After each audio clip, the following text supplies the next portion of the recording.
Yo, what's up, YouTube? Welcome to the Coffee Pot. My name is Shisha Zed. Drink the coffee, it'll make you feel better. Wife finds out that all her friends are 304s after being invited to a girls' trip. No more wasting time. Let's get it. Didn't know that my friends were. We went on vacation with a group of 5 women, all married. Already on the plane they started to get to know men. When we arrived at the hotel, the dating and flirting continued. They sunbathed topless on the beach, swam topless, flirted with everyone they met. After going to a club or restaurant, each went to a man's hotel room. Each night a different man. If they didn't manage to hook up with someone, then waiters, bartenders, masseurs, and even security guards came in. They persuaded me to get someone for the night. They promised my husband wouldn't find out. Then they started demanding that I find a man. The climax was a threat from one of them. She threatened to tell my husband that I was cheating on him on vacation and the others would confirm it. After all, by their logic, if I was not cheating then I would report them to their husbands. That same night I packed my bags and moved to another hotel. I had never seen such before. Alright, you heard it for yourself. We've got a wife here who went on vacation with other married friends of hers, but she had no idea that they were 304s. She said they went to restaurants and clubs, and each one of them went to another man's hotel room. Each night a different man, she goes on to say. If they didn't manage to hook up with someone, then waiters were an option, bartenders were an option, masseurs were an option, and even security guards were busting cheeks fast, not slow. Oh man, but it did not end there. There was a problem. They noticed that she wasn't participating in the activity, and we're going to believe her, right? We're going to believe that this woman is innocent, and she didn't want to cheat on her man. And they saw that as a problem because they were like, wait, this chick is going to go back and tell everything. Everybody's going to know that we don't drink coffee. Drink the coffee, it'll make you feel better. And so what happened? They pressured her. They pressured her to go out and be with the man for the night. And when they realized she wasn't going to give in, well, then they started threatening her and saying, yo, it's either you do this thing with us or we're going to tell your husband that you cheated on him.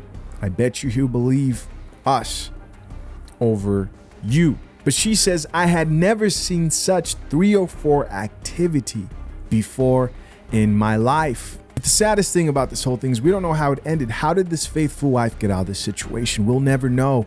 No, I'm just kidding. I have the part 2 right here. Let's check it out. God, I don't hang out with those girls anymore, because it almost ruined my marriage. I had the financial ability to leave a couple of days early and I decided to tell their husbands everything so they wouldn't get ahead of me with the fake story.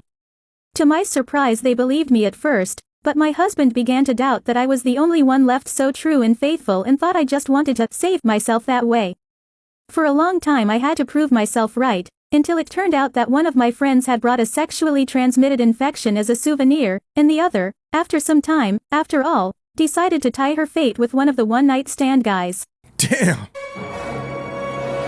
And so this chick went back home and decided to snitch. And I don't blame her, right? And she told on everybody. She told on all her friends. And they believed her at first. But her husband doubted that she remained faithful, right? He doubted. He's like, wait, so all the chicks were out there doing bad and you didn't do anything? Everybody else was out there being a 304 and you didn't do anything? He didn't believe her.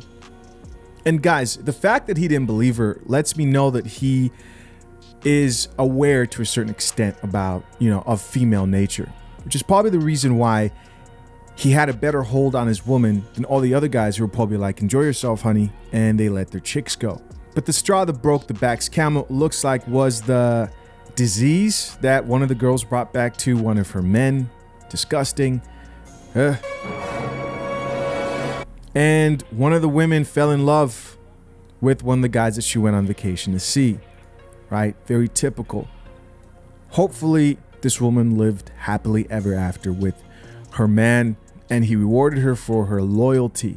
As always, we're going to check out some of these comments. Let's see what the people had to say in response to this story and situation.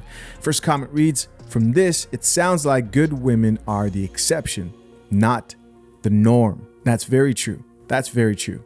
Good women are few and far between.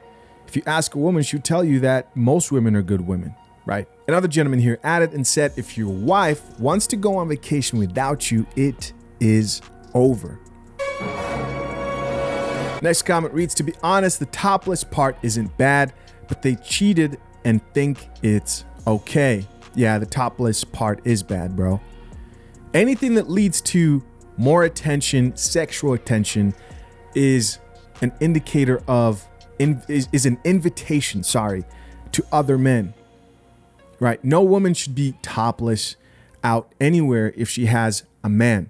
We've got another comment here that reads, I hope the good men are paying attention because good men will never imagine this happens routinely. That's facts. Someone else responded to that comment and said, nothing is wrong with it.